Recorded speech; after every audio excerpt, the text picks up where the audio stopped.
This is Democracy Now!, democracynow.org, the War and Peace Report. I'm Amy Goodman in New York, joined by Democracy Now! Co-host Juan Gonzalez in Chicago. Hi, Juan.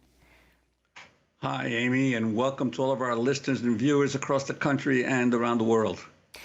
Well, we begin today's show looking at the war in Ukraine. Saturday marked 2 years since Russian forces invaded Ukraine. This month also marks 10 years since Russia moved to seize Crimea from Ukraine after mass protests forced the ouster of Ukraine's pro-Russian president, Viktor Yanukovych. Russia's long accused the United States of orchestrating a coup in Ukraine in 2014. Leaders from many European nations gathered in Paris Monday and pledged to send more arms to Ukraine, including medium and long-range missiles. French President Emmanuel Macron said he cannot rule out sending ground troops to Ukraine to fight Russian forces. Everything was discussed in a free and direct manner tonight. There was no consensus today to send troops onto the ground in a manner that's official, assumed, and endorsed. But on the dynamic, nothing should be excluded. We will do everything so that Russia cannot win this war. The second anniversary of the war comes amidst an intense debate in Washington over U.S. funding for Ukraine. Earlier this month, the Senate approved a $95 billion foreign aid package that includes $60 billion in military aid for Ukraine. Republican House Speaker Mike Johnson's refused to schedule a vote on the funding. President Biden's hosting Johnson and other congressional leaders at the White House today to press for the military aid package that also includes $14 billion for Israel. Biden's also attempting to avert a partial government shutdown Friday. In an interview on CNN, Ukrainian President Volodymyr Zelensky claimed millions of people could die if U.S. lawmakers don't approve the funding. Zelensky was interviewed by CNN's Caitlin Collins. Senator J.D. Vance, who was in Munich at the security conference but didn't meet with you, he said that even if you got the $60 billion in aid, it is not going to fundamentally change the reality on the battlefield. What's your response to that? I'm not sure that he understands what's going on here. And we don't need any rhetoric from people who are not deeply in the war. So to understand it is to come to the front line to see what's going on, to speak with the people, then to go to civilians to understand what will be with them, and then what will be with them without this support, and he will understand that millions of people have been killed, will be killed. So he doesn't understand it. Because he doesn't understand it. Of course, God bless, you don't have the war on your territory. The debate over U.S. funding for Ukraine comes as more details emerge about how the CIA's played a critical role assisting Ukraine on the battlefield. The New York Times has revealed the CIA helped build a network of 12 secret spy bases along the Russian border over the past 8 years. The Times reports the CIA has also trained elite Ukrainian commando forces and a new generation of Ukrainian spies. Just last week, CIA Director William Burns made a secret trip to Ukraine, his 10th visit since Russia's invasion 2 years ago. To talk more about the war in Ukraine and U.S. funding, we're joined by two guests. Medea Benjamin, co-founder of CodePink, co-author of the book War in Ukraine, Making Sense of a Senseless Conflict. Her new piece for The Progressive is headlined After 2 Years of War in Ukraine, It's Time for Peace. She's joining us from Miami. And in Cleveland, Ohio, we're joined by Stephen Crowley. He's a professor of politics at Oberlin College, where he's the chair of Russian, East European, and Eurasian Studies. His latest book is titled Putin's Labor Dilemma, Russian Politics Between Stability and Stagnation. His latest piece for The Responsible Statecraft is headlined Pass Ukraine Aid, but Make It Conditional on Ending the War. Professor Crowley, let's begin with you. Explain what you are proposing. Hi, Amy. Good to hear from you. Good to be part of this. So, yeah, I think the one reason to fund Ukraine is to bring the war to an end. To my mind, that's the only reason. This war has gone on for 2 years. Even though we're in the 21st century, we have drones and satellites and precision missiles. It's essentially descended into trench warfare that looks very much like World War I. Many people continue to die on both sides, and yet the lines barely move at all. And yet we hear pundits and political leaders talking about the possibility of a long war. 2014 might be bad for Ukraine, but 2015 might somehow miraculously be better. this, to my mind, just seems like magical thinking. I think the only reason to fund Ukraine right now is to get both sides to the negotiating table to end this war. And Medea, Benjamin, what about this issue of providing more weapons to end the war? Well, with all due respect to Stephen, I just don't understand it at all. I mean, you give more money precisely for the war to keep going. And let's remember the package that is being proposed now in the House. As you said in the introduction, it's not just $60 billion for Ukraine. It's also $14 billion for Israel as part of that. It also says no money can be going to the relief agency UNRWA. And it also has billions of dollars for Taiwan and the Indo-Pacific to antagonize China. This package should be fiercely opposed by progressives all over the country, because it will only continue the war in Ukraine as well as continue other wars on other continents. This is exactly what the world doesn't need, what the American public doesn't need. It's a terrible bill and must be opposed. And Professor Crowley, I wanted to ask you about this New York Times piece that came out on Sunday about the CIA's long involvement in training elite troops some of them were conducting sabotage and assassinations during the period, not after the Russian invasion, but before the Russian invasion, during the war in Donbass. And so it's clear that the CIA was involved back to about 2014 and 2015 on the ground in Ukraine. Does that reshape the way we look at, because surely Putin must have known that. He must have known about the CIA involvement on the ground in Ukraine. Does that give a shed new light on the reasons why Putin decided to invade? I think it might, Juan. If you look closely at that New York Times article, they sort of briefly brush past the a couple of sentences where they said that Russia was aware of this and saw this as rather provocative, that perhaps the United States was intending to perhaps act aggressively or even, invade Russia. And they just sort of, and he said, of course, that's not true, so we don't really need to consider that any further. But we have grievously failed to consider the other side, to look at things from the Russian perspective. And it's very easy to demonize Putin. He does a very good job of making that quite possible. His policies are really quite vile.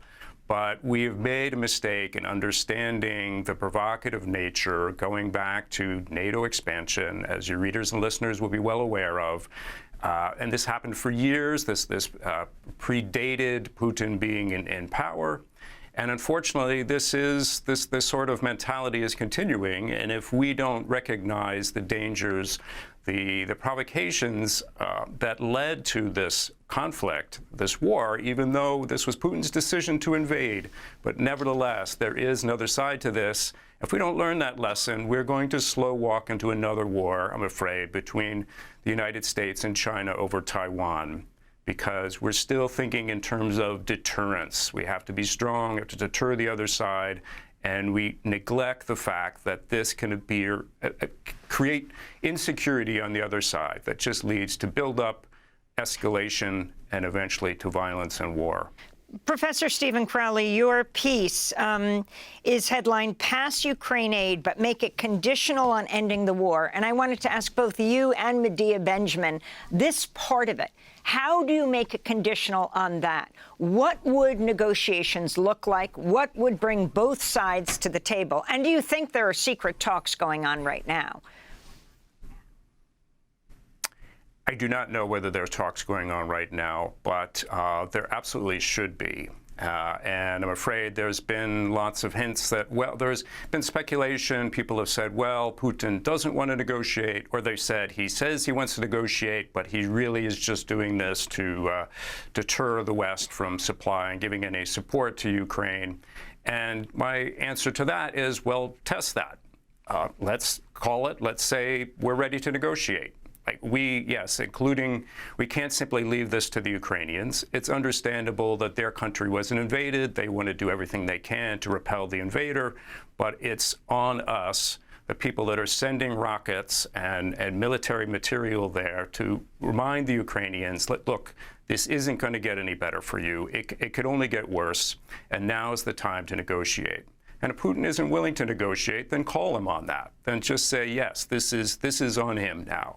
But I think there are many signs of war fatigue in Russia as well as Ukraine. They're more hidden behind the repressive atmosphere and the propaganda and so forth. But Russia itself is also tiring of war. And Medea Benjamin, if you could respond to that, what would a negotiation look like, and what would bring both sides to the table?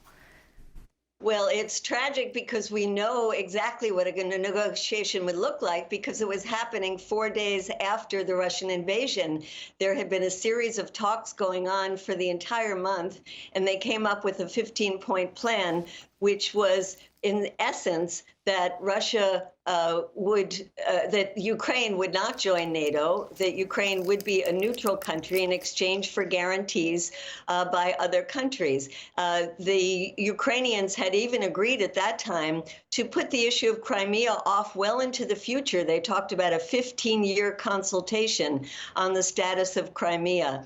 The essence of what peace talks would be are already very clear. And let's also be clear that it is the U.S. and the U.K. that sabotaged those early peace talks. They said to Ukraine that Putin is a war criminal, should not be negotiated with, and if you come up with a deal, we will not back it. We have also seen in these 2 years all these attempts by countries around the world, whether it is China, or Mexico, or Brazil, or the 6 African nations that have come forward with peace plans that the U.S. has just dismissed. So we have to recognize that the U.S., as the Secretary of Defense had said, wants to use this as an opportunity to weaken Russia. And so pouring more money into this conflict is just going to mean more Ukrainians going to be killed, more conscripted Russian soldiers going to be killed. We have to seize this moment right now, not give more money, and say, this is the time to go to the negotiating table. In fact, Ukraine is in a worse position now than it was a year ago when the chief of staff of the U.S., Milley, said, seize the moment, and the U.S. did not do it. And imagine if Donald Trump is the next president. This will be even worse for Ukraine. So now is the time to seize the moment and go to negotiations, stop fueling a war that is not winnable on the battlefield. Medea, I wanted to ask you, what would you respond to those who say that allowing Russia and Putin to maintain control of portions of Ukrainian territory will only embolden him to pursue more aggression throughout Europe? Well, if indeed Putin's aim was to take over Ukraine, he hasn't been able to do that. In that sense, Russia has already lost.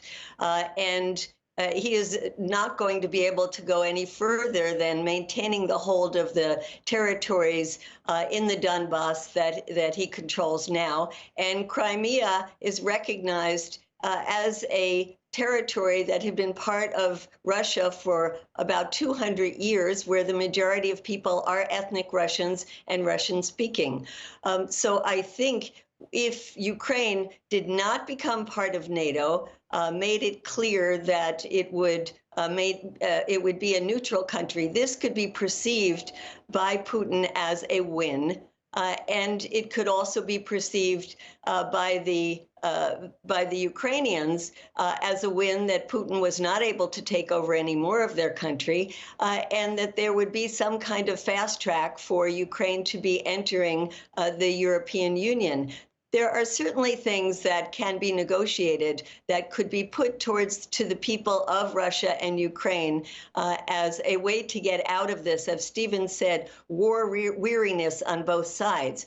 While Zelensky is saying that he desperately needs more weapons, his general Secretary of Defense has said that half of the weapons promised by the West and allocated have not even been delivered.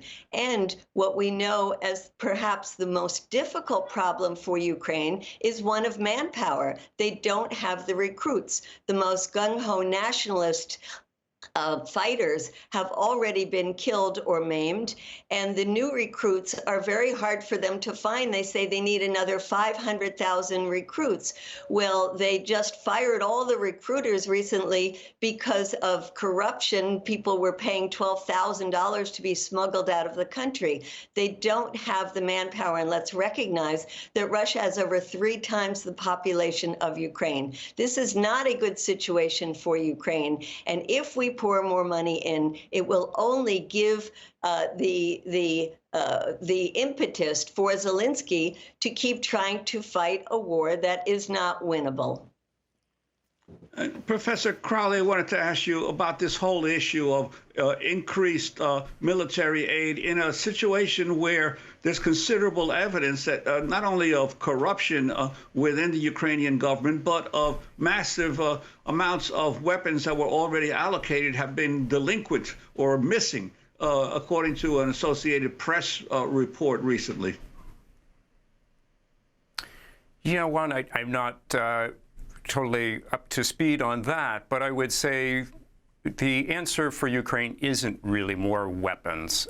It is really to get both sides to the negotiating table. I think the package might give Ukraine enough leverage to be able to sit down with Russia that appears, at least at the moment, to have a stronger hand, but to bring an end to it. And the funding ultimately needs to go to reconstructing Ukraine. There's been some estimates of $1 trillion that it will cost to reconstruct Ukraine after this devastation. And on to your earlier question to Medea, Russia may look like it's coming out of this war as a victor if things end right now, but the long-term prospects for Russia are quite grim. Its economy is overheating. It's isolated from the rest of the world outside of places like Iran and North Korea. China is not a true partner. Russia needs China more than China needs Russia. So the talk coming out of places like Europe that, well, if the war ends, then in 5 or 10 years, Putin is somehow going to amass enough forces to attack Estonia, let alone Poland, it seems to me just ludicrous. He may, even if he wanted to do that, I don't see how that is possible. And there's talk, unfortunately, in Europe about shifting resources from areas like climate change to increasing more military weapons and more military production. And unfortunately, that's exactly what Putin would like to have, because the way he fuels his war is through the sale of oil and gas. And if the world, Europe in particular, can shift to a greater climate change, alleviation, less dependence on oil and gas, then this would even weaken Russia's position even further. White House National Security Advisor Jake Sullivan said Sunday Ukraine needs more military aid. He was speaking to Martha Raddatz on ABC's This Week. This is not about a shortage of will, Martha. This is about a shortage of bullets. And if we can fill that shortage of bullets, Ukraine will stand up brave and courageous and take the fight to the Russians. The United States will continue alongside our allies and partners to try to get Ukraine all of the tools and capabilities that it needs to be able to conduct this fight as rapidly and as efficiently as we possibly can. So, Medea Benjamin, if you can respond to this, and also the fact that the House Speaker Johnson has not put this on the floor of the House for a vote. It passed the Senate because it's believed it would pass overwhelmingly, interestingly enough, from the Republicans and the Democrats. I'm wondering your thoughts on where political lines are these days. Well, the political lines are extremely strange There are no Democrats who are opposing more money to Ukraine. You might remember, Amy, way back last year in October when there were 30 progressive Democrats who said maybe it's time to consider negotiations, and they were so pilloried by their own party they had to withdraw that letter within 24 hours, and for the most part have been absolutely silenced ever since. I think this is tragic. This is leaving it to the extreme right of the Republican Party to take a position that is very popular with the American people. Very early on in this war, an AP poll showed that the majority of Americans thought the U.S. should only play a minor role in the case of Ukraine. And it is not popular to be sending tens and tens of billions of dollars to Ukraine when candidate Trump says that he would end this war in a day by calling up his two friends Zelensky and Putin, and that Biden is not capable of ending this war. That is something that is very popular, not among only Trump supporters, but the general public. The public does not want to keep funding this war. Schumer just came back from Ukraine and said that it would take years to win this war, and that implies that the American public should keep spending what has now been over $100 billion on this war. I don't think that's a very popular position, and I think it's very bad for Biden if he doesn't come out. And as Stephen said, he should try talking to Putin. You asked if there had been attempts or behind-the-scene talks. Well, we just saw from Reuters by a senior Moscow correspondent that indeed the Russians had reached out to the U.S. as late as January of this year asking for talks. And Jake Sullivan and others responded that they could talk to Russia about other issues, but not about Ukraine. I say the Democrats better start talking to Russia. They better start pushing Ukraine to the negotiating table, because it is not a popular position. And Medea, we just have about less than a minute for this segment, but I'm wondering the other war, the Israeli war on Gaza, and the position of progressives and Democrats in Congress on that, on funding, on additional funding for Israel. Your take on that? Yes, unfortunately, because of the way that this package has been packaged, they have thrown money in for Ukraine, which Democrats support, and they have put money in for humanitarian aid, although it can't go to UNRWA. And so there are Democrats, even Democrats that have called for a ceasefire, that we fear will vote for this package because they'll say, oh, well, we had to vote for it for the money for Ukraine. We saw that in the Senate. The very few senators, there are only 6 of them, who have called for a ceasefire. 4 of them voted for the package because they said, oh, we have to vote for the money for Ukraine. That's an excuse for them. I think we have to go to all of the members of Congress and say, not one penny for Israel, even if it's in a package that you like something else in there, no more money for Israel. Oppose the entire package. Medea Benjamin, co-founder of CodePink. Her recent piece for The Progressive headlined, "After 2 years of war in Ukraine, it's time for peace." And Stephen Crowley, professor of politics at Oberlin College, speaking to us from Cleveland. His latest piece in Responsible Statecraft is headlined, "Pass Ukraine aid, but make it conditional on ending the war."